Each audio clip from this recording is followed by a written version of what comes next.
नमस्कार, हम डिम्पल मिश्रा स्वागत करता निरोरा सबके अपना चैनल भारत लोकगीत पे। आज हम अपना चैनल पे आप सब खातिर लेके आज बने एगो अच्छा सा प्यारा सा शिव जी के गीत। आप सभी ये गीत सुनी।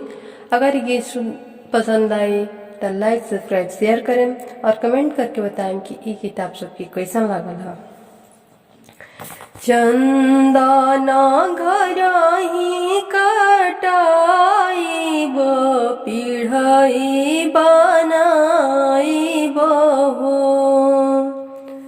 चंदना घरही कटाइब पिढ़ई बनाइब हो। धड़ी पिढ़ई बैठती महादेव पजरे गौरा देई हो।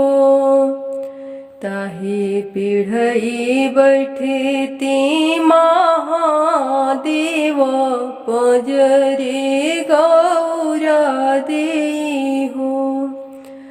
हम तो से पूछिले महादेव पूछत लजाइले हो। हम तुहसे पूछिले महादेव पूछते लजाइले हो। केरी दिहले सिरवा सिंदूरी नैन भरल काजर हो।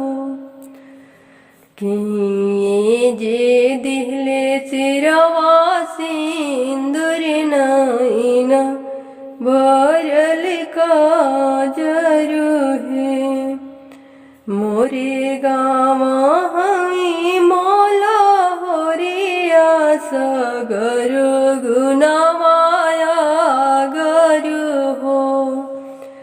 मोरे गाँव मोला होरिया सगर गुनामाया गर हो।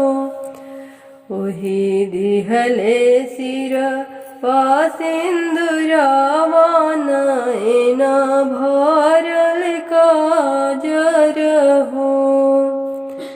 चंदन